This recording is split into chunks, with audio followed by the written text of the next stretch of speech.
Malam itu, langit desa Ngasem gelap gulita meski tidak hujan. Angin bertiup pelan, seolah menahan napas atas sesuatu yang sedang mengintai. Jam dinding tua di balai desa berdetak pelan, jarumnya menunjukkan pukul 2 dini hari. Semua warga telah terlelap, kecuali satu orang yang masih terjaga, Pak Kailani, kepala dusun yang merasa ada firasat buruk. Hatinya tidak tenang sejak 2 hari lalu ayam-ayamnya mati mendadak tanpa sebab, dan sumur rumahnya berbau darah meski airnya jernih. Tiba-tiba, terdengar suara tertawa panjang, parau, bergema dari arah utara desa. Suara itu tidak seperti manusia, tapi juga bukan binatang. Ha, ha, ha, udara mendadak dingin, dan bau kemenyan terbawa angin, menyusup hingga ke dalam rumah-rumah. Satu persatu lampu petromak padam seolah ditiup oleh tangan tak kasat mata. Bayangan hitam melintas cepat di jalan tanah, dan dalam hitungan detik, terdengar teriakan histeris dari rumah Pak Mukidi. Api membubung tinggi, Bajul Ireng datang lagi, teriak seseorang sebelum terkapar dengan luka bakar misterius di tubuhnya. Bajul Ireng, nama itu telah menjadi mimpi buruk bagi seluruh warga. Ia bukan sekadar preman biasa. Dulu ia hanya tukang parkir pasar yang keras kepala, tapi sejak menghilang ke Gunung Kemukus dan kembali dengan tubuh dipenuhi raja hitam, ia jadi makhluk lain. Tidak ada peluru yang bisa menembus kulitnya. Ia kebal, bisa menghilang, dan bisa membakar rumah hanya dengan menatapnya. Anak-anak menangis. Ibu-ibu menggenggam tasbih sambil merintih di pojok rumah. Lelaki dewasa yang biasanya berani memanen bambu malam-malam, kini hanya bisa bersembunyi di kolong ranjang. Mereka semua tahu, Bajul Ireng datang untuk mengambil tumbal. Ia butuh darah manusia sebagai persembahan untuk memperpanjang kekuatan pesugihannya. Dan malam ini, ia sudah memilih siapa, anak bungsu Pak Kailani, yang berusia 7 tahun. Pak Kailani berlari sekuat tenaga menuju surau, berharap bisa menyelamatkan anaknya. Tapi sesampainya di sana, ia hanya menemukan tikar yang terbakar dan sajadah yang sobek. Bau belerang memenuhi udara. Dari kejauhan, ia melihat siluet Bajul Ireng berdiri tegak di atas menara masjid kecil, mengenakan jubah hitam dan mata bersinar merah. "Serahkan anakmu, atau desa ini kulenyapkan," teriaknya dengan suara seperti 2 ekor anjing menggeram bersamaan. Beberapa pemuda mencoba melawan. Mereka membawa parang dan bambu runcing, tapi semuanya mental saat mendekat. Satu orang bahkan terbakar tanpa api. Warga semakin panik. Tidak ada tokoh agama yang berani muncul malam itu. Kiai Lutfi, yang biasanya menjadi panutan, malah terkunci di dalam rumah, tubuhnya demam tinggi tanpa sebab. Pesantren yang dulu jadi tempat berlindung pun kini sepi. Orang-orang merasa dikhianati oleh langit. Dan di tengah kekacauan itu, suara takbir lirih terdengar dari kejauhan. Seseorang dari luar desa berjalan perlahan menuju lokasi kejadian. Sandalnya dari kulit, jubah putihnya sederhana, dan sorban hitam melingkar di leher. Wajahnya tenang, tapi matanya tajam menembus kegelapan. Gus Ikdam telah tiba. Ia melihat asap mengepul, mendengar rintihan ibu-ibu, dan menyaksikan aura hitam pekat menyelimuti desa. Tapi alih-alih takut, ia berzikir pelan, lalu berucap, "Sudah terlalu jauh kau bermain dengan jin, Bajul Ireng. Malam ini, aku menantangmu." Fajar belum juga menyingsing ketika 2 orang santri lari terbirit-birit menyusuri jalan setapak penuh kabut dari desa Ngasem menuju pesantren Nurul Hikmah. Nafas mereka tersengal, baju penuh lumpur dan sobekan duri. Wajah mereka pucat pasi, seperti baru melihat malaikat maut. Gus Ikdam, tolong kami," gumam salah satu dari mereka sebelum pingsan di pelataran musola. Pesantren yang biasanya tenang dengan lantunan solawat, pagi itu berubah menjadi tegang. Santri-santri yang lain segera mengangkat keduanya ke dalam, memberi air hangat dan membacakan ayat kursi. Tak lama, mereka sadar dan langsung menangis seperti anak kecil. "Bajul Ireng, dia ambil anak Pak Kailani, dia bilang akan kembali malam Jumat ini ambil tumbal baru," ujar salah satu dengan suara bergetar. Ketika nama itu disebut, beberapa santri menunduk, sebagian lagi bergidik. Sebab mereka semua tahu, Bajul Ireng bukan sekadar manusia, ia musuh dari dimensi lain. Gus Ikdam duduk di serambi dengan wajah tenang, memejamkan mata. Tangannya memutar tasbih kayu cendana yang selalu menemaninya sejak remaja. Tapi di balik ketenangan itu, ada gejolak dalam batinnya. Ia tahu betul siapa Bajul Ireng. Dulu, nama aslinya adalah Riono, santri yang pernah datang ke pengajiannya. Tapi karena hatinya dipenuhi dendam dan iri, ia menempuh jalan sesat demi kekuatan dan harta. Ia menghilang selama 3 tahun, dan kini kembali sebagai iblis yang mengenakan wajah manusia. Apa yang membuatnya begitu kuat, Gus? Tanya Ustaz Mahbub, guru senior di pesantren itu. Ia tak takut ayat, tak gentar asan. Bahkan kiai-kiai di desa pun tak mampu melawannya. Gus Ikdam membuka mata perlahan, lalu menjawab lirih, karena yang dia bawa bukan sekadar ilmu hitam, tapi dendam yang dibungkus oleh jin yang rakus. Kuncinya bukan hanya ayat, tapi niat yang bersih dan hati yang tak goyah. Wajah para santri berubah murung.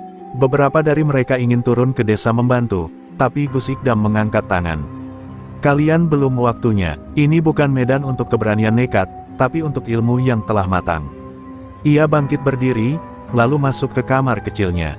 Di dalamnya terdapat rak penuh kitab kuning tua dan sebuah peti kayu yang belum pernah dibuka selama bertahun-tahun. Dari dalamnya, ia keluarkan sebuah surban bertinta emas dan selembar manuskrip doa dari gurunya yang sudah wafat. Tak lama kemudian, Gus Ikdam berwudu dan memimpin zikir bersama di aula pesantren.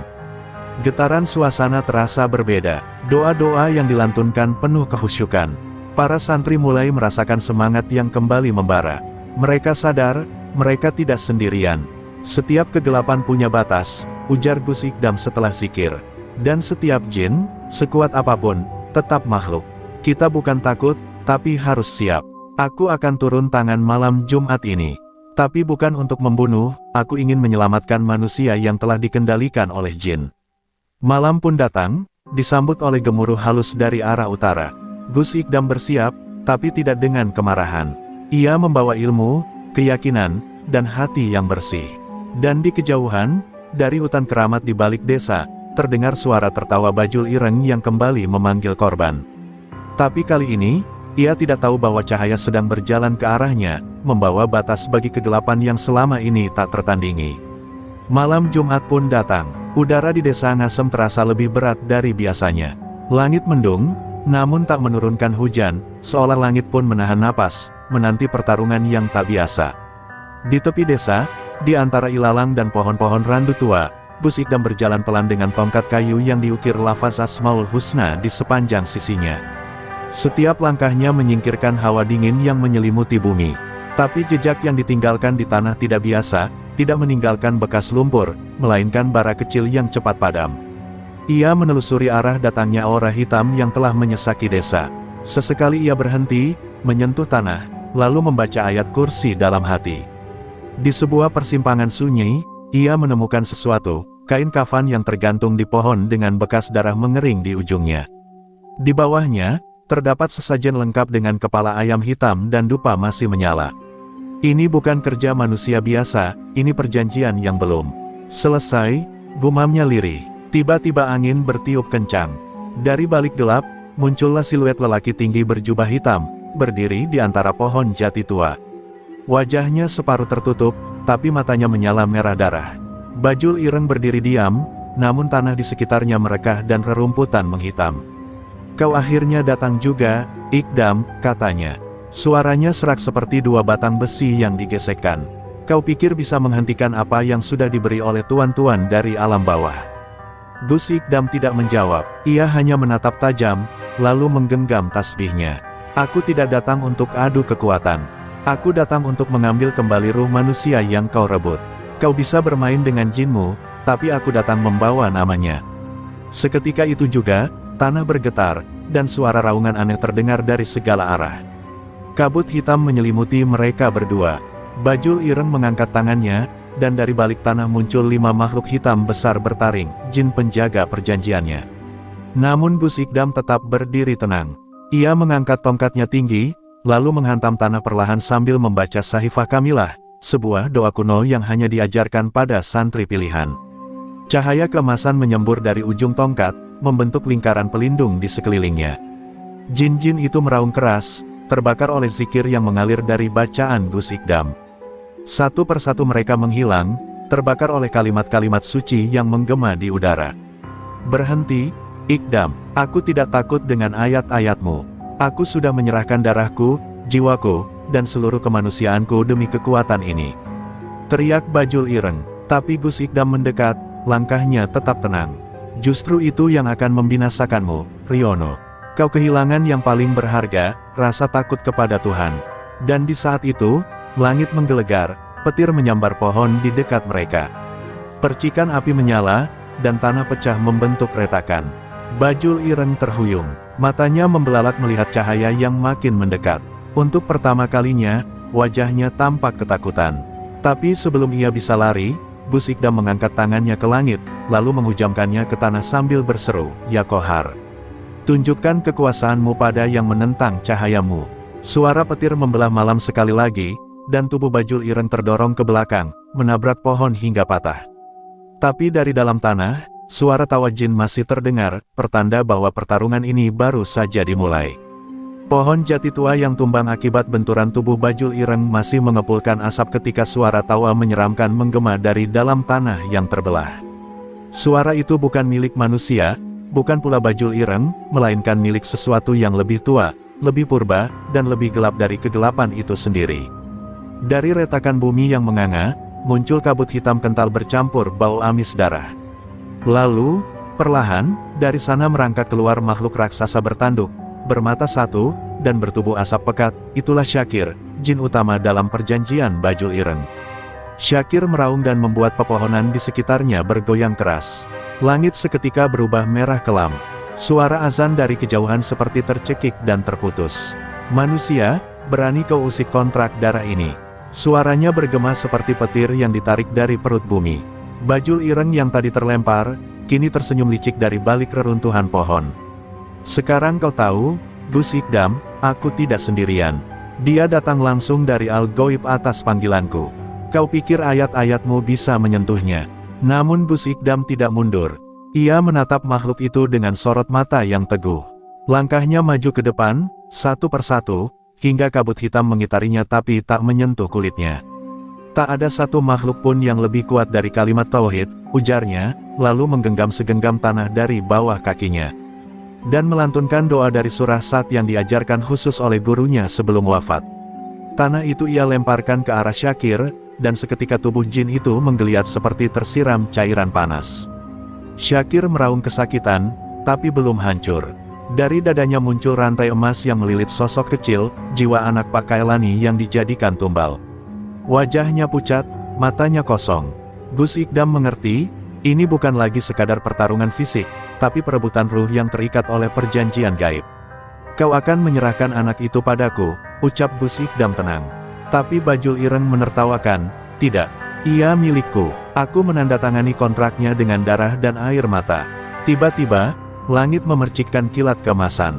Dari kejauhan terdengar suara-suara zikir, para santri di pesantren mulai menghidupkan malam dengan istighosa kubro.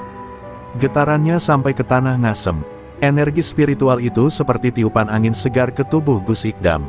Ia menggenggam tongkatnya, menghantam tanah sekali lagi, dan membentuk lingkaran cahaya berbentuk bintang 8, penyegel jin tingkat tinggi. Syakir menggeram, tubuhnya mulai goyah. Bajul Ireng mencoba menghentikan Gus Ikdam dengan melempar paku dari jubahnya, paku yang telah direndam dalam darah orang mati 7 malam berturut-turut. Tapi sebelum menyentuh kulit, paku itu meleleh oleh lapisan doa yang menyelimuti tubuh Gus Ikdam. "Perjanjian darah bisa dipatahkan, jika yang membatalkan adalah ruh yang ikhlas," ucap Gus Ikdam, lalu menatap ke arah anak Pak Kailani yang terikat. "Nak, ingat ibumu, ingat Allah," lirihnya. Tetesan air mata turun dari mata anak itu. Perlahan, ruhnya kembali bersinar, memecah rantai gaib yang melilitnya. Syakir menjerit, tubuhnya bergetar hebat. Bajul Ireng membelalak tak percaya. Dan dalam sekejap, suara dentuman besar terdengar dari dalam bumi. Syakir lenyap meledak dalam asap pekat, tapi sebelum hilang sepenuhnya, ia berteriak, "Aku akan kembali, saat bulan mati, dan darah kembali tumpah." Namun malam itu dimenangkan oleh cahaya. Anak itu diselamatkan. Bajul Ireng, ia berlutut, tidak lagi tersenyum. Tapi matanya belum sepenuhnya menyerah. Gus Ikdam menatapnya, dan tahu bahwa kegelapan yang menguasainya belum sepenuhnya pergi. Setelah makhluk gaib itu lenyap bersama ledakan asap hitam, malam terasa sunyi, namun bukan sunyi yang menenangkan. Langit tetap gelap, seakan belum merestui kedamaian sepenuhnya turun ke desa Ngasem. Gus Ikdam berdiri mematung di atas tanah yang retak, nafasnya berat, bukan karena lelah, tapi karena satu hal yang ia sadari, Bajul Ireng belum menyerah. Ia masih berlutut, tapi sorot matanya tajam penuh bara dendam yang tak padam oleh kekalahan barusan. Gus Ikdam menghampiri Bajul Ireng. Ini belum terlambat, Riono. Kau masih bisa kembali. Allah Maha menerima taubat. Tapi Bajul Ireng menyeringai. Aku sudah terlalu dalam, Gus. Kau pikir semua ini cuma karena ingin kekuatan. Suaranya mulai parau. Dulu aku santri juga, sama seperti yang lain. Tapi apa yang kudapat? Penghinaan. Kau semua tak tahu rasanya dibakar hidup-hidup oleh fitnah. Kau tak tahu rasanya ditendang keluar dari pesantren hanya karena kesalahan yang tak pernah kulakukan. Gus Ikdam terdiam. Ia menatap dalam mata musuhnya, dan sesaat melihat masa lalu yang terlupakan. Pondok Al-Hikam, bisiknya pelan. Bajul Ireng tertawa miris. Akhirnya kau ingat. Aku si Riono yang dulu dianggap membawa sial. Yang dituduh menyimpan jimat haram, padahal itu bukan milikku. Kalian tak pernah membelaku. Kalian buang aku seperti anjing. Suaranya kini seperti pecah, antara marah dan perih. Air matanya jatuh, bukan kelembutan, tapi bara luka lama yang tak pernah sembuh. Setelah aku keluar, aku mengembara, Gus. Aku cari tempat di mana aku tak dianggap sampah. Dan para penghuni alam bawah memberiku tempat. Mereka menerima luka dan dendamku. Mereka memberiku kekuatan, tapi juga kutukan, lirihnya. Bajul Ireng perlahan berdiri. Tubuhnya gemetar, tapi bukan karena takut. Syakir memang kalah, tapi itu cuma 1 dari 7 penjaga perjanjian. Masih ada 6 lainnya, dan salah satunya sedang dalam perjalanan. Gus Ikdam mulai waspada. Angin malam kembali berubah dingin. Di kejauhan, suara lolongan serigala terdengar, meski tak ada hutan di dekat desa. Kau tidak paham apa yang kau bangkitkan, Riono. Ini bukan sekadar permainan dendam. Ini jalan menuju kebinasaanmu sendiri. Tapi Bajul Ireng tertawa kecil. Mungkin, tapi aku ingin kau merasakannya, Gus. Rasakan bagaimana rasanya dihancurkan perlahan, seperti aku dulu. Tiba-tiba, tanah di sekeliling mereka mulai basah. Namun bukan oleh air, melainkan darah yang merembes dari dalam tanah. Langit menghitam lagi, lebih kelam dari sebelumnya. Aroma busuk mulai menyeruak. Gus Ikdam segera sadar, ritual telah dimulai kembali. Tanpa ia sadari, Bajul Ireng sudah membuka pintu bagi penjaga kedua, Lamhas, jin pendendam dari wilayah Barsak. Gus Ikdam bersiap. Ia mencabut sebilah pisau kecil dari balik jubahnya, bukan pisau biasa, tapi warisan gurunya yang hanya digunakan saat menghadapi makhluk paling durhaka. Kau sudah memilih jalanmu, Riono, gumamnya. Tapi aku tak akan biarkan desa ini jatuh demi melunasi dendammu. Bajul Ireng melangkah mundur ke kabut, menghilang perlahan sambil tertawa. Aku akan membuatmu memilih, Gus, menyelamatkan dirimu, atau semua yang kau cintai. Dan malam itu, pertarungan belum usai. Itu baru awal dari gelombang kegelapan yang akan datang. Gus Ikdam berdiri di tengah tanah berdarah, menatap langit yang kini sunyi, tapi bukan sunyi damai, melainkan sunyi sebelum badai besar yang belum pernah ia hadapi sebelumnya. Malam di desa Ngasem seolah berubah menjadi neraka kecil. Angin yang tadinya sejuk berubah menjadi panas menyengat. Pepohonan menunduk, binatang-binatang diam tak bersuara. Di tengah tanah yang berlumur darah, Gus Ikdam berdiri dengan napas berat. Tubuhnya bersimbah keringat dingin, meski udara di sekitarnya terasa membakar. Ia tahu, Lamhas telah datang. Jin penjaga perjanjian kedua, yang kekuatannya lahir dari dendam para arwah yang tidak sempat meminta maaf sebelum mati. Tanah retak menganga, dan dari dalamnya merangkak keluar sosok tinggi besar, bermata empat, dan wajahnya dilapisi kain kafan compang camping yang basah oleh darah. Bau busuk bangkai menyebar ke seluruh penjuru. Langkahnya berat, setiap pijakan membuat tanah meleleh seperti lilin. Itulah Lamhas, sang penjaga dendam yang menyatu dengan roh-roh gagal taubat. Suaranya mengerang lirih, seperti ribuan suara manusia menjerit bersamaan. Kau, yang menghalangi jalannya perjanjian, akan menanggung rasa bersalah ribuan ruh. Gus Ikdam menggenggam pisau warisan gurunya, namun tahu senjata itu takkan cukup. Ini bukan sekadar jin biasa, Lamhas adalah penampung rasa penyesalan. Ia menguat dari rasa bersalah manusia. Maka ia segera duduk bersila dan mulai membaca Asmaul Husna yang diulang dengan penuh kehusyukan, memohon pertolongan langsung dari Yang Maha Pengampun. Dalam diamnya, ia mulai menyadari sesuatu yang mengerikan. Setiap nama Allah yang ia lafalkan, justru membuat Lamhas makin kuat. Kenapa? Bisiknya. Lalu ia sadar, dosa-dosa umat di sekitarnya belum selesai. Di desa ini, banyak yang masih menanggung kesalahan masa lalu. Lamhas menyerap semuanya, menjadikannya bahan bakar. Dari kegelapan itu, ia melihat bayangan para pendosa yang belum sempat meminta maaf, seorang ayah yang tak sempat memeluk anaknya, seorang ibu yang menyimpan dendam pada tetangganya. Lamhas tertawa, semakin banyak dosa tak terucap, semakin kuat aku. Namun Gus Ikdam tidak gentar. Ia berdiri kembali, membuka surban dari lehernya, lalu mengangkat kedua tangan tinggi-tinggi. Kalau dosa yang membuatmu kuat, maka aku akan jadi penebusnya. Ia mulai membaca doa tobat Nabi Adam dengan suara parau. Rabbana zalamna anfusana wa ilam takfir lana, wa tarhamna, lanakunana minal hasirin. Tangisnya pecah, bukan karena takut, tapi karena sedih melihat ruh-ruh yang tak sempat tenang dijadikan alat oleh kegelapan. Tiba-tiba, cahaya putih menyambar dari arah masjid desa. Para santri yang mendengar kabar kejadian malam itu, datang berbondong-bondong dengan membawa obor dan suara zikir. La ilaha illallah, la ilaha illallah, bergema dari mulut puluhan orang. Energi spiritual dari doa bersama itu menciptakan gelombang terang yang mengoyak udara. Lamhas menggeliat seperti ular disiram air panas. Tubuhnya mulai meleleh, wajahnya yang penuh luka kini berteriak kesakitan. Dengan satu hentakan tongkat dan satu teriakan takbir, Gus Ikdam melangkah maju dan menusukkan pisau warisan ke tanah di hadapan Lamhas. Kembalilah ke tempatmu, wahai ruh yang belum tenang.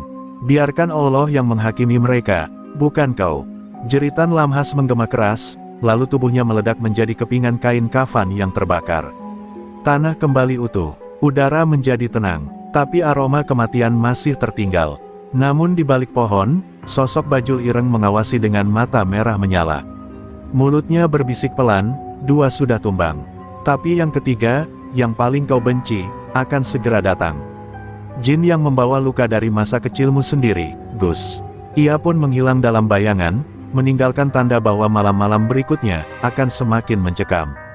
Malam belum berlalu saat angin kembali berhembus, kali ini dinginnya seperti tangan-tangan kematian yang merayap ke tengkuk. Gus Ikdam terduduk lemas di pelataran masjid, tubuhnya masih dipenuhi sisa-sisa energi spiritual yang terkuras akibat pertarungan melawan Lamhas. Namun ia belum sempat istirahat. Matanya terpejam, tetapi hatinya terus bersikir. Di balik kelopak matanya, muncul kilasan masa lalu, masa yang sudah lama ia kubur dalam diam dan doa. Tiba-tiba, suara langkah kecil terdengar. Bukan langkah preman, bukan langkah jin bertaring, tapi seperti suara sandal seorang anak kecil. Gus Ikdam membuka mata, dan darahnya langsung berdesir. Di depan masjid, berdiri sosok anak lelaki kecil dengan pakaian lusuh dan wajah lebam, menatapnya dengan mata kosong. Anak itu diam, tapi dari matanya memancar aura kebencian yang menakutkan. "Abang, ingat aku?" tanyanya dengan suara lirih. "Aku, yang dulu kau tinggalkan, di sumur tua."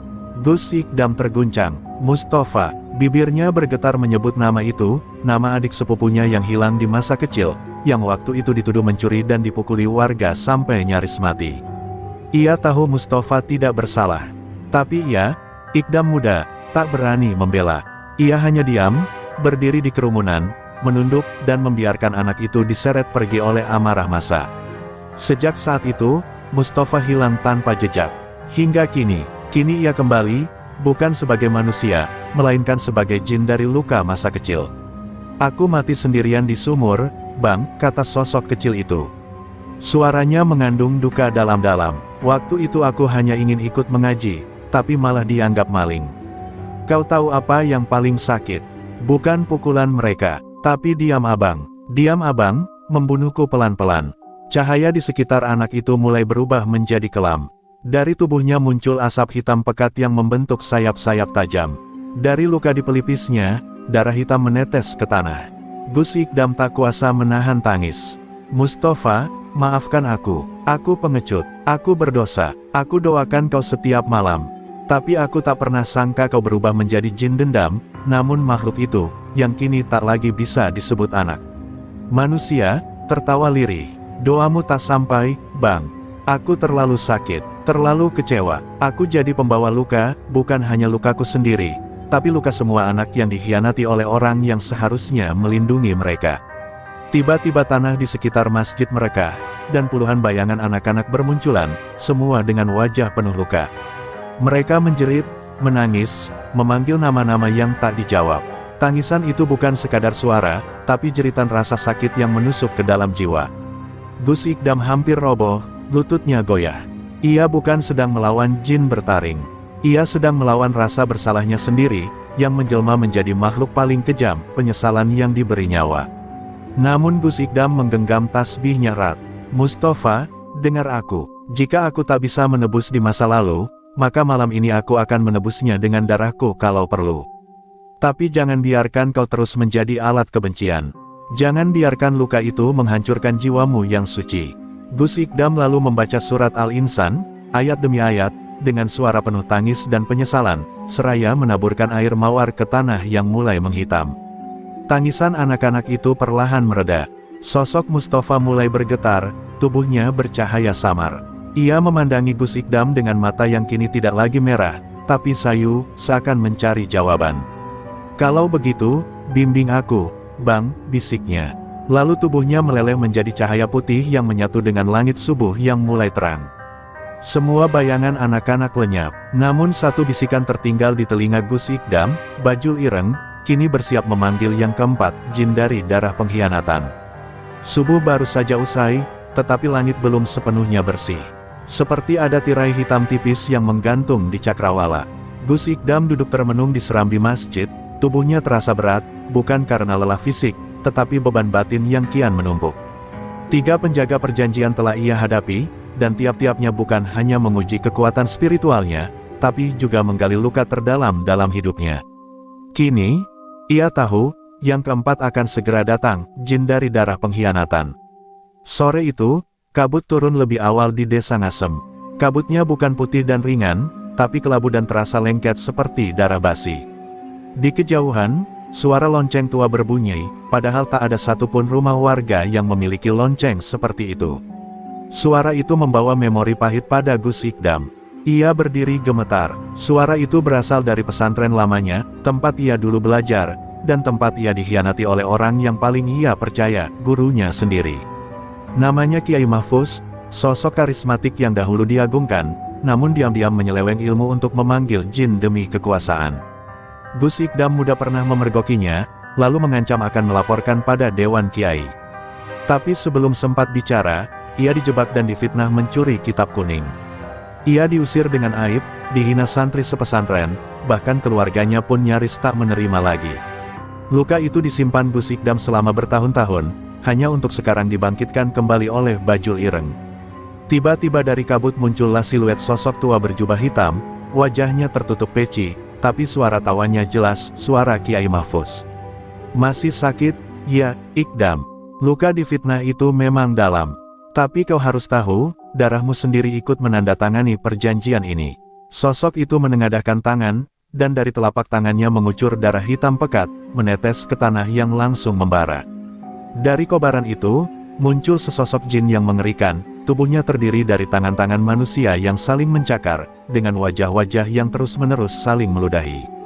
Jin itu bernama Zalur, entitas yang lahir dari pengkhianatan darah sendiri, jin yang menumbuhkan kekuatan dari fitnah, manipulasi, dan tuduhan palsu.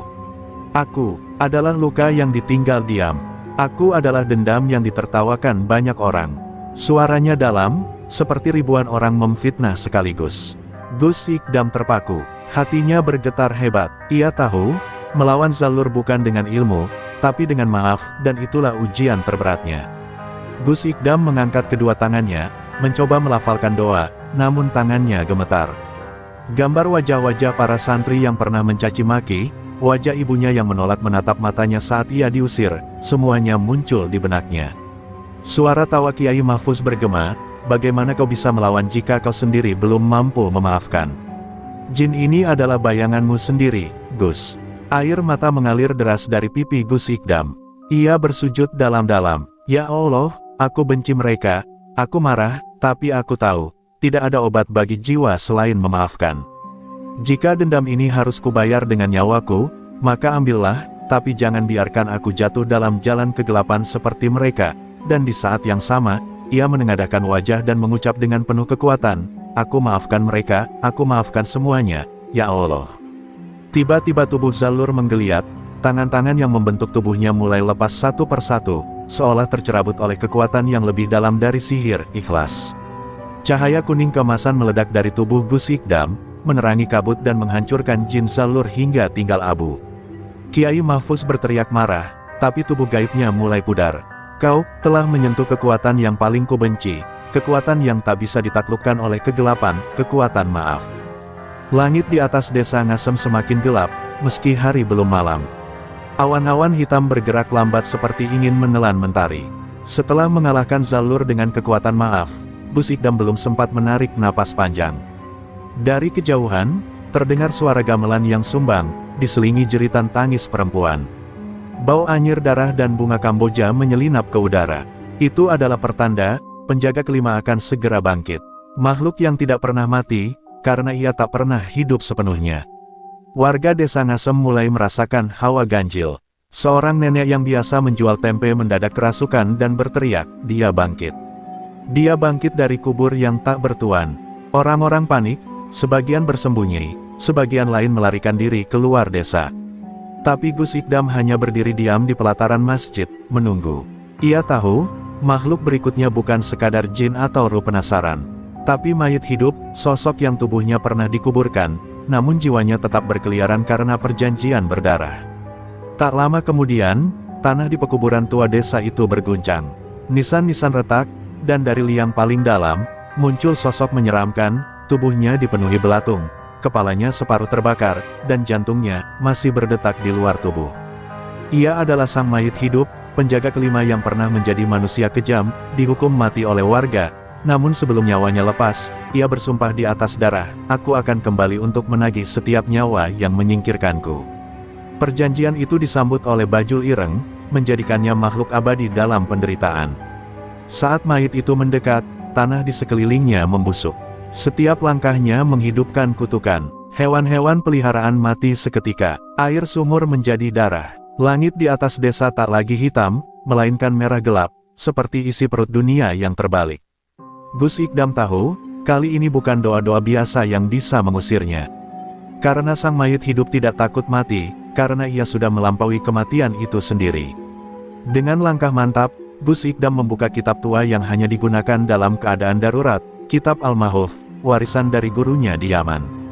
Kitab itu mengandung doa-doa pemutus kutukan, tetapi siapapun yang membacanya akan ikut menanggung separuh kutukan itu. Namun Gus Ikdam tak ragu. Jika aku harus ikut membusuk demi menyelamatkan desa ini, biarlah begitu, gumamnya, lalu mulai membaca doa dengan suara menggema. Sang mayit hidup mengamuk. Ia melompat seperti serigala lapar, cakarnya menyerang Gus Ikdam berkali-kali. Tubuh Gus Ikdam robek di beberapa bagian, darahnya mengalir deras, tapi ia tetap membaca. Setiap ayat menyalakan cahaya di tubuhnya, membakar mayit itu perlahan. Belatung di tubuh sang mayit meleleh, dagingnya meletus satu persatu, dan jeritannya memenuhi langit Ngasem. Warga yang bersembunyi mulai membaca takbir, melihat sosok Gus Ikdam berdiri tegar di tengah neraka dunia. Doa terakhir pun dibaca. Saat kata terakhir dilantunkan, cahaya dari langit menghantam sang mayit hidup dan mengurungnya dalam kubah api putih. Ia menjerit, meronta, lalu tubuhnya hancur menjadi abu, diserap kembali oleh tanah. Namun kutukannya menyisakan satu kalimat terakhir sebelum hilang, jangan kira Bajul Ireng akan membiarkanmu menang begitu saja. Ia sudah memanggil yang paling tua, yang tidur di bawah 7 lapis tanah. Dialah akhir dari segalanya. Gus Ikdam jatuh tersungkur, tubuhnya penuh luka, tapi hatinya tetap tenang. Ia tahu, pertempuran belum selesai. Masih ada yang lebih gelap, lebih tua, dan lebih kejam menantinya. Ia berbisik lirih, ya Allah, kuatkan aku hingga akhir. Karena ini bukan hanya tentang aku, tapi tentang cahaya yang tak boleh padam. Malam turun seperti tirai kematian. Udara mendadak dingin dan berat, seperti ada ribuan arwah yang bernafas di tengkuk setiap orang. Di ujung desa, langit seperti tersobek, dan awan membentuk pusaran hitam pekat yang terus berputar. Gus Ikdam duduk bersila di tanah, tubuhnya penuh luka dan darah, namun matanya tetap menyala tajam. Ia merasakan guncangan halus dari dalam bumi. Bukan gempa biasa, ini adalah pertanda bangkitnya entitas tertua, yang disebut hanya dengan satu nama, Asis Syakir, makhluk yang telah dikubur oleh para wali terdahulu di bawah 7 lapis tanah karena terlalu berbahaya untuk dihancurkan. Asis Syakir bukan jin, bukan manusia, bukan pula setan. Ia adalah hasil dari kebencian berjuta-juta manusia yang dipendam selama ratusan tahun. Ilmu hitam, darah pengorbanan, kesombongan, dan dendam, semuanya membentuk satu entitas ini. Dialah yang terakhir dipanggil Bajul Ireng, dan satu-satunya yang bahkan para dukun dan kiai tak berani sebut namanya. Kini, perjanjian darah Bajul Ireng telah sampai ke babak pamungkas. Segel terakhir telah pecah. Tanah mulai terbuka di tengah ladang mati desa Ngasem. Api hijau menyala dari dalam retakan. Bukan api dunia, melainkan api dari alam zulmat, tempat terbuangnya ilmu hitam tingkat tinggi. Aziz Syakir muncul perlahan, tubuhnya hitam seperti batu lava, matanya kosong tapi mengisap segala cahaya di sekelilingnya. Setiap hembus nafasnya membuat rumput kering terbakar, dan tanah seketika merekah. Warga desa yang masih bertahan hanya bisa menangis dan mengucap takbir, sebagian jatuh pingsan karena tekanan aura makhluk itu. Gus Ikdam berdiri terlatih, namun langkahnya teguh. Dalam hatinya ia sadar, kali ini bukan lagi tentang mengalahkan musuh, tapi tentang menahan bencana agar tidak menelan seluruh negeri.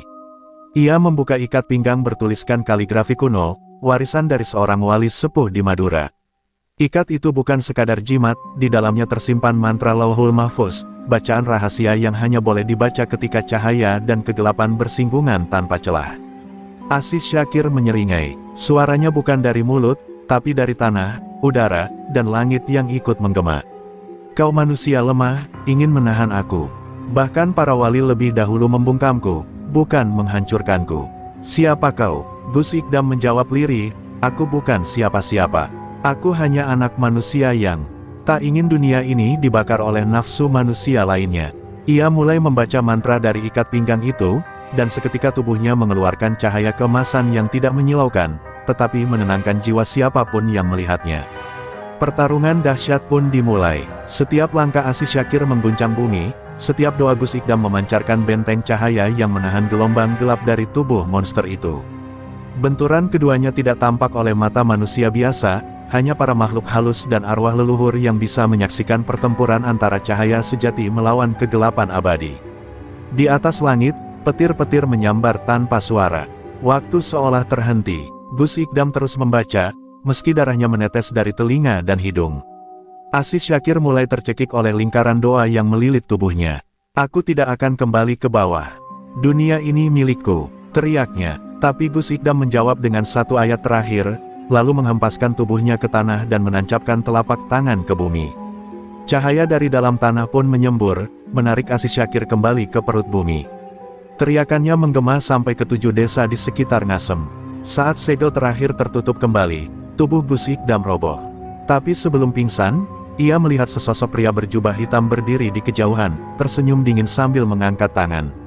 Itulah Bajul Ireng, yang sejak awal hanya ingin melemahkan Gus Ikdam sebelum memulai rencana besar. Kau kuat, Gus, tapi masih belum cukup. Aku belum selesai. Ini baru pembukaan, ucapnya pelan, lalu menghilang di balik kabut tebal. Tubuh Gus Ikdam tergeletak tak bergerak di pelataran masjid yang kini penuh retakan. Penduduk desa menangis melihat sang penuntun spiritual mereka bersimbah darah. Beberapa santri mencoba membangunkannya, namun ia seperti tenggelam dalam tidur yang sangat dalam. Tapi dalam kesunyian kesadarannya, Gus Ikdam justru berjumpa dengan sosok bersorban putih bersinar, gurunya yang sudah lama wafat. Ikdam, waktumu belum habis. Tapi untuk menuntaskan ini, kau harus pergi ke tempat yang bahkan para wali enggan menyentuhnya, Gunung Wingit. Bisik suara itu lirih namun menggema di seluruh ruang batin. Gunung Wingit adalah tempat yang selama ini hanya dibicarakan dalam bisik-bisik para ulama sepuh.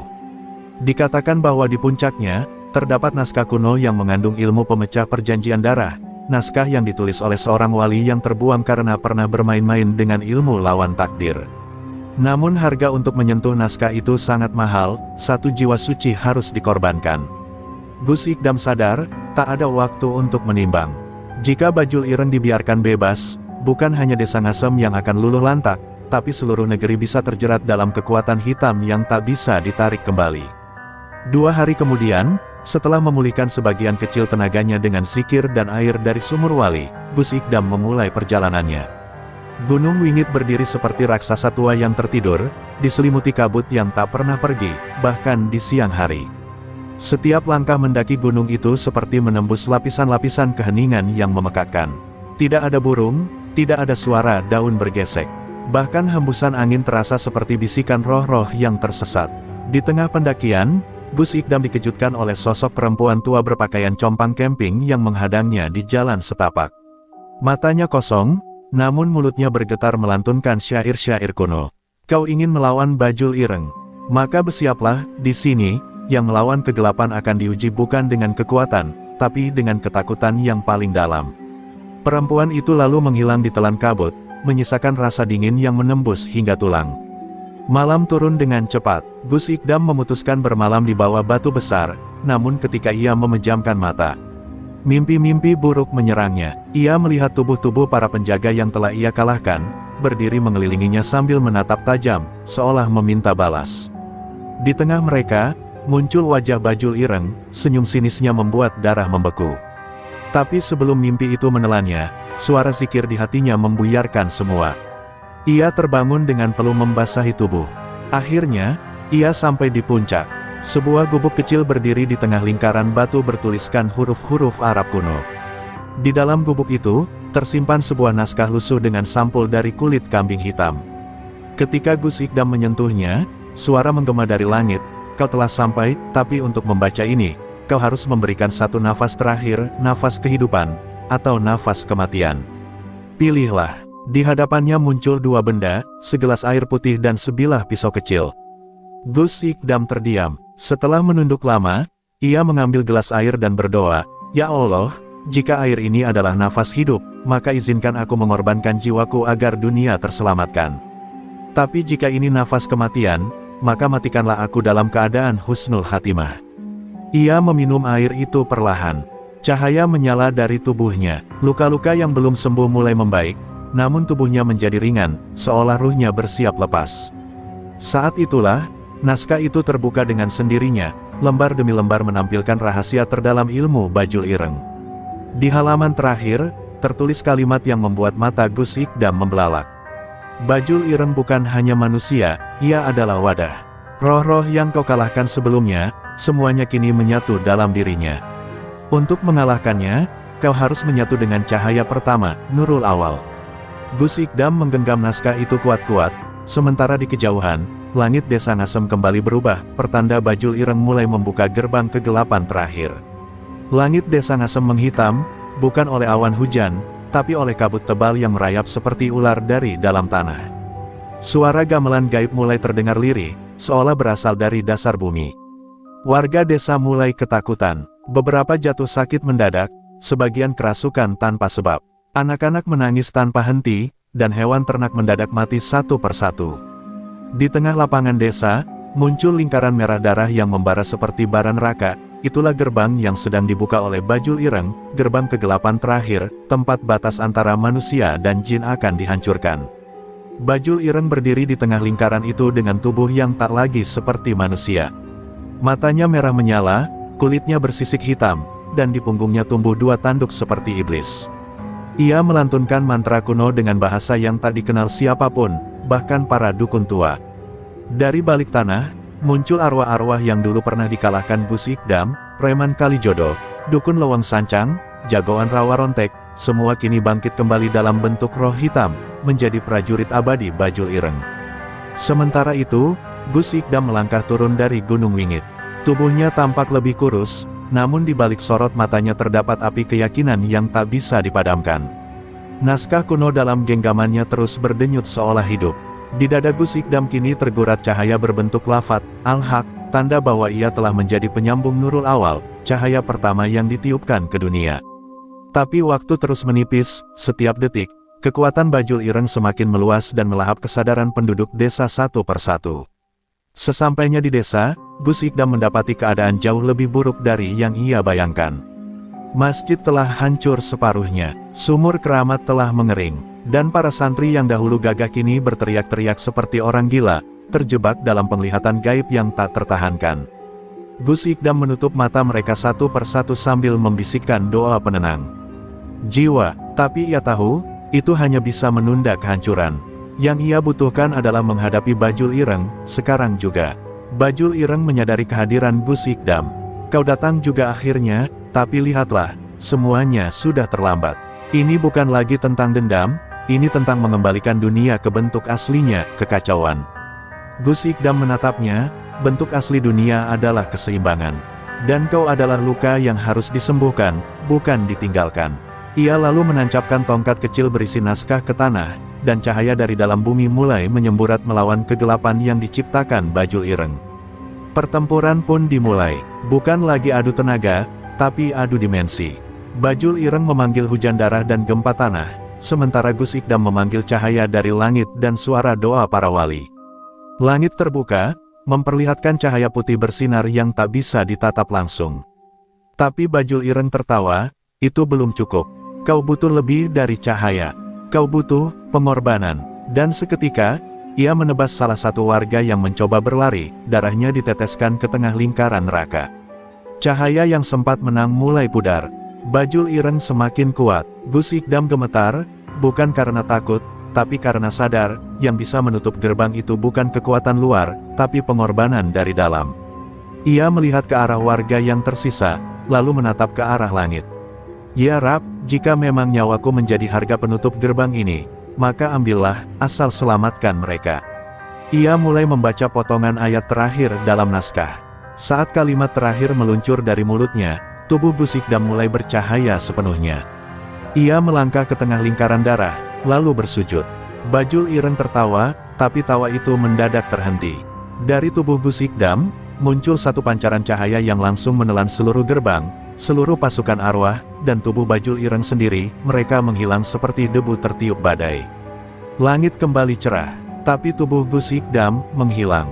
Setelah ledakan cahaya menelan gerbang kegelapan dan tubuh Bajul Ireng lenyap bersama teriakan jiwanya yang menggema ketujuh lapis bumi, suasana desa Ngasem jatuh dalam keheningan suci. Tak ada angin, tak ada burung berkicau, hanya suara desir dedaunan yang perlahan kembali menyapa. Langit yang sebelumnya hitam pekat kini menjelma menjadi lautan warna keemasan, seperti fajar yang meneteskan air mata atas sebuah pengorbanan yang tak ternilai. Gus Ikdam telah tiada. Tapi anehnya, tak ada jasad, tak ada abu, hanya sehelai sorban putih yang tergeletak tepat di tengah lingkaran tanah bekas pertarungan. Para warga dan santri berdatangan perlahan, dengan tubuh gemetar dan mata penuh air. Mereka mengelilingi bekas tempat Gus Ikdam bersujud, menunduk penuh duka. Tak satu pun dari mereka berkata sepatah kata. Namun dari sanubari terdalam, semua merasakan satu hal yang sama, Gus Ikdam tidak mati, ia kembali kepada sang cahaya. Beliau tidak meninggal, beliau pulang, bisik salah satu santri tua, menggenggam sorban itu erat-erat sambil menahan tangis. Beberapa hari berlalu, dan desa mulai memulihkan diri. Tanaman yang layu kembali tumbuh, sumur keramat yang kering memancarkan air jernih berbau harum, dan anak-anak yang dulu kerasukan kini kembali ceria. Namun ada satu perubahan besar yang tidak bisa diabaikan, langit di atas Ngasem kini memantulkan cahaya putih setiap menjelang maghrib, seperti sebuah pelita dari langit, tanda bahwa doa dan pengorbanan telah menjadi bagian dari tanah ini. Di dalam masjid yang sedang diperbaiki, salah satu santri bernama Fakih menemukan sesuatu di bawah batu mihrab, sebuah naskah kecil yang tampak ditulis dengan tangan, sangat mirip dengan tulisan tangan Gus Ikdam. Saat dibuka, hanya ada satu kalimat, kegelapan akan selalu datang, tapi selama ada satu jiwa yang mau menanggung.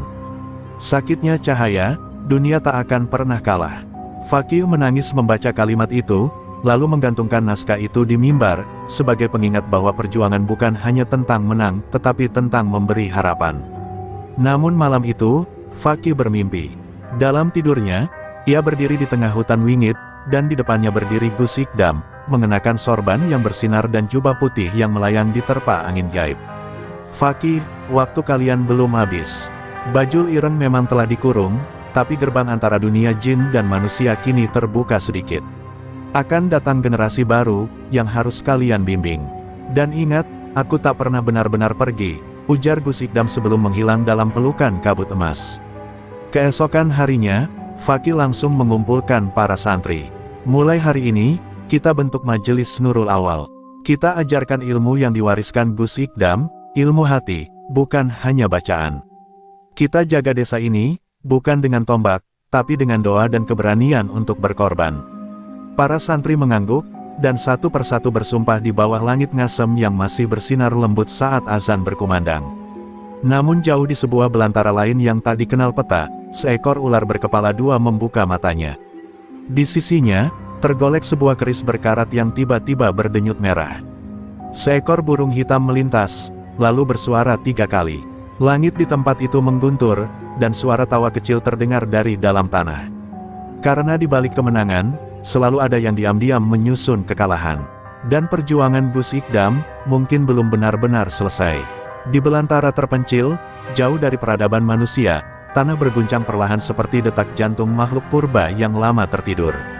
Kabut gelap menyelimuti pohon-pohon tinggi yang merunduk, seolah menyembunyikan sesuatu dari pandangan dunia. Di tengah hutan itu, sebuah batu besar pecah perlahan, memunculkan rongga yang mengeluarkan asap hitam pekat. Dari dalamnya, terdengar bisikan yang dulu pernah dikubur bersama Bajul Ireng. Tapi kali ini, suara itu milik warisan yang lebih tua, ilmu hitam purba yang bahkan ditakuti jin sekalipun. Di desa Ngasem, langit yang biasanya memancarkan cahaya putih saat senja tiba-tiba berubah kelabu.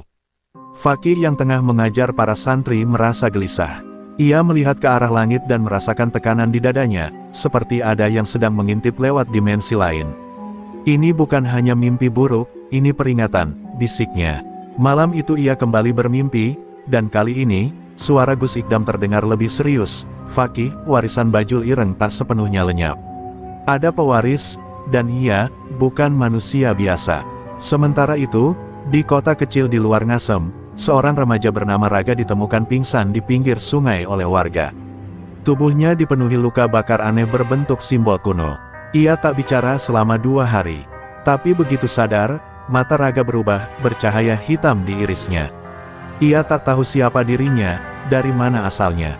Namun setiap malam, ia bermimpi tentang sosok berjubah hitam yang mengajarinya mantra-mantra dalam bahasa yang bahkan membuat cermin retak saat diucapkan. Tanpa disadari, Raga adalah penerus takdir yang ditinggalkan oleh Bajul Ireng. Di desa, keganjilan mulai muncul. Beberapa hewan ternak mati dengan tubuh membiru, dan anak-anak mengigau tentang makhluk tinggi bersayap patah yang datang di malam hari. Fakih, yang kini memimpin majelis Nurul Awal, merasa bahwa kabut gelap sedang mencari jalan kembali ke tanah suci Ngasem.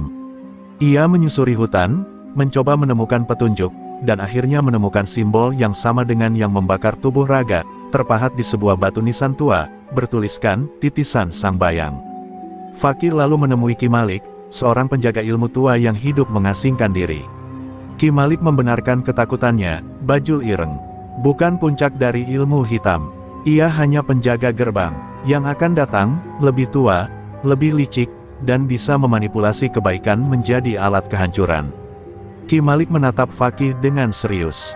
Dan dia, sudah memilih wadah barunya. Sementara itu, Raga mulai mengalami perubahan. Ia bisa membaca pikiran orang, memanipulasi binatang, dan saat marah, tangannya mengeluarkan aura hitam yang membakar dedaunan. Ia bingung, takut, tapi juga ketagihan. Dalam dirinya ada 2 suara, satu mengajak menghapus penderitaan manusia, satu lagi membisikkan bahwa dunia hanya akan adil bila dikendalikan dengan rasa takut. Di balik bingungnya, ia mulai melukis simbol-simbol di dinding kamarnya, tanpa tahu bahwa ia sedang membuka kembali gerbang kegelapan kedua. Fakih memanggil para santri terbaik. Ia menunjuk satu persatu, kalian bukan hanya pelajar. Kalian penjaga. Ini bukan tentang Gus Ikdam lagi. Ini tentang menjaga warisan beliau dari dibalikkan menjadi kehancuran. Ia tahu, mereka harus menemukan Raga sebelum gelap menguasainya sepenuhnya. Tapi waktunya makin sempit, karena aura Bajul Ireng mulai terasa lagi, hanya kali ini, dalam bentuk yang lebih muda, lebih polos, tapi jauh lebih berbahaya. Malam itu, angin di desa Ngasem berubah dingin tak biasa. Langit berwarna merah darah, dan suara gemuruh seperti dari perut bumi mengguncang pelan-pelan. Fakih berdiri di depan musola tua, mengenakan sorban peninggalan Gus Ikdam dan menggenggam tongkat kayu warisan Ki Malik. Ia tahu, malam ini bukan malam biasa. Di kejauhan, sebuah cahaya hitam membelah langit, jatuh ke arah Bukit Wingit. Raga telah tiba di gerbang penghabisan. Gerbang kegelapan kedua sudah separuh terbuka. Raga berdiri di depan gerbang itu, tubuhnya diselimuti aura kelam. Tapi wajahnya, penuh keraguan. Dalam hatinya terjadi perang besar, suara lembut yang mengingatkan tentang kasih ibunya, dan suara kasar yang menawarkan kekuatan, balas dendam, dan kekuasaan tak terbatas. Di belakangnya, bayangan Bajul Ireng muncul seperti roh lama yang menolak mati. Buka pintunya, raga, dan dunia akan tunduk padamu. Tapi dalam bayangannya juga muncul wajah Gus Ikdam, yang hanya berkata, menang bukan berarti berkuasa. Menang adalah mampu menolak kegelapan walau kau dalam gelap. Fakih dan para santri tiba tepat saat tanah mulai retak. Mereka membentuk lingkaran doa, membaca ayat demi ayat dengan suara gemetar tapi penuh keyakinan. Raga, teriak Fakih dari kejauhan, kalau kau benar-benar ingin kuat, maka kalahkan dirimu sendiri. Jangan jadikan luka sebagai dalih untuk menjadi iblis. Raga menoleh, matanya berair. Tapi aku sudah terlanjur kotor, Ustadz, aku sudah membunuh kucing, membakar pohon, hampir melukai orang-orang. Fakih mendekat dan menggenggam tangannya, meski kulit tangannya hampir melepuh karena aura gelap itu. Kau belum terlambat, bahkan iblis pun pernah jadi malaikat, tapi yang membuat mereka jatuh adalah satu hal, mereka berhenti memilih cahaya. Kalimat itu menghantam hati Raga lebih kuat dari mantra manapun. Bayangan Bajul Ireng berteriak marah, mencoba menguasainya, namun Raga justru menutup matanya, dan bersujud. Aura hitam yang mengelilinginya bergemuruh, lalu pecah seperti kaca dihantam cahaya. Jeritan Bajul Ireng memekakkan langit, lalu hilang. Gerbang retak, lalu runtuh menjadi debu. Kegelapan kalah, bukan karena dihancurkan, tapi karena ditolak. Langit kembali bersih, suasana berubah sunyi, tapi tenang. Raga terbaring lemas di tanah, wajahnya damai. Fakih memeluknya, lalu berkata pelan, kau telah memilih cahaya, meski kau punya alasan untuk tenggelam dalam gelap. Itu, pelajaran yang bahkan Gus Ikdam pun ingin semua orang mengerti. Para santri mendekat, membentuk lingkaran pelindung di sekeliling Raga, menyimbolkan bahwa siapapun yang memilih terang, berhak mendapat tempat untuk kembali pulang. Beberapa minggu kemudian, di pesantren Nurul Awal yang kini tumbuh menjadi pusat keilmuan dan pengasuhan spiritual, Raga menjadi santri pertama yang diajari langsung oleh Fakih. Ia tak lagi mencari kekuatan untuk menaklukkan dunia.